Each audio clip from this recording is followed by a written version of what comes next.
What's going on, guys? Welcome to another video in the Moving to Winston-Salem channel. In today's video, we're going to be talking about how to get a house in another state, and I saved the step that I would do for last, so stick around to the end.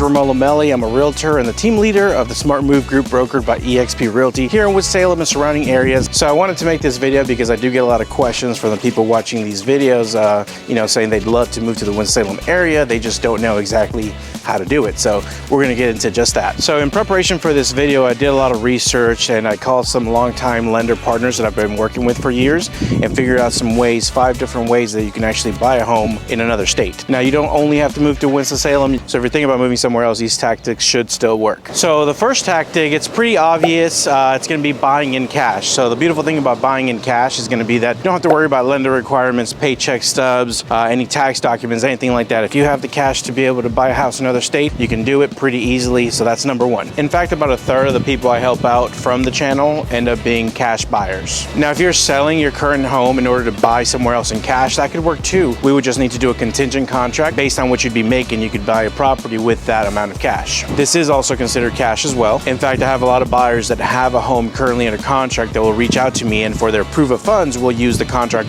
for the sale of their current home. So it works out great. Now, number 2 on this list is not going to be the sexy option, but it is an option. A lot of times people will actually have to move to the area and sign a 6 to 12 month lease. The positive side of renting an apartment for 6 to 12 months is that you will actually be able to be in the area, know the area, get established, get a job. Once you have paycheck stubs, then you can qualify for a loan, and by that time, you'll actually know which areas you want to stay away from, which areas you want to live in. So number 2, it's not the sexiest, it's not the quickest, but it is an option. About 3 or 4 people do option number 2. Do me a favor real quick. If you're getting any kind of value out of this video, I would really appreciate it if you'd go down there and hit that like, hit that subscribe button. Let me know that you're liking this content. That kind of keeps me motivated to keep pumping out these videos for you. So option 2.5 is going to be pretty easy. If 2.5, because it's kind of along the same lines of having to move here first before you purchase. If you are lucky enough to be able to get a job in the area you're moving to in the same field, then all they're going to require is 30 days paycheck stubs, and we can actually get it closed in 30, 60, 90 days. So if you get an extended stay hotel or an Airbnb, you wouldn't have to do a 6 to 12 month lease. This tactic is actually pretty common. I've had 2 or 3 people do this over the years. All right, so number 3 is actually only going to apply to a few of you, but if you can manage this, it's, oh my God, it's so easy. I actually had a client from Michigan that wanted to move back home closer to family here in the Winston-Salem area of North Carolina. She actually worked at Target in Michigan. She went to her manager, asked for a job transfer. They were able to find a spot in Winston-Salem, and they gave her an offer letter. Now, she took that offer letter and presented it to the lender as proof of funds. And not only were we able to get her approved for a mortgage here in North Carolina, but she was actually able to get down payment assistance, a first-time home buyer program. So if you're lucky to be able to work for a company like a big national company that has a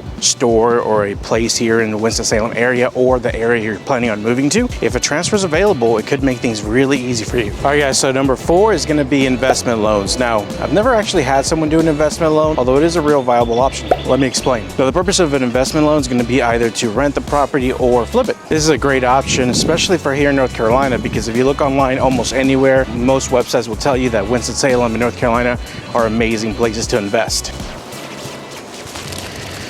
It's so hot out here. I don't know why I decided to wear, I should have just worn a regular shirt. So where were we? Investment loans, that's right. So say that you end up buying a property, renting it for the year. In that year, you come out here, you look at the area, you decide you fall in love with it. Well, after that lease is up, you can refinance that into an owner-occupant property, drop your interest rate, and hey, you made money for a year, now you got a property that you own and you live in as your full-time residence. All right, guys, number 5, and this is the step that I would do if I was moving to another state, and this would be getting a second home loan. This kind of loan is designed for people that are going to be staying at a property for at least 2 weeks out of the year, if not more. So if I were looking to move, it'd probably be an area that I was interested in, and I'd go ahead and purchase a property with a second home loan. By the way, only 10% down, which is great compared to an investment loan that's 15 to 20% down. And while I was there, I'm supposed to be there 2 weeks out of the year at least anyway. I'd maybe apply for some jobs, check out the area, check out the scene. Now, once I get established, that's where the magic happens. You can actually refinance a second home loan into a regular mortgage, a owner-occupant mortgage. There thereby dropping your interest rate, and boom, now you live in a location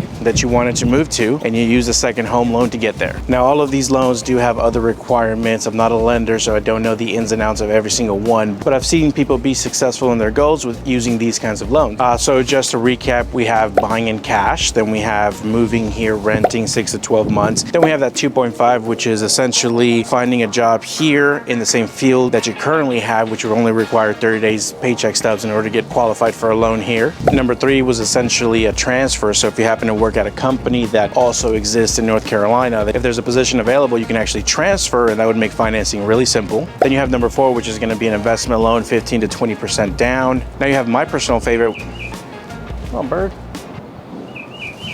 The bird won't shut up.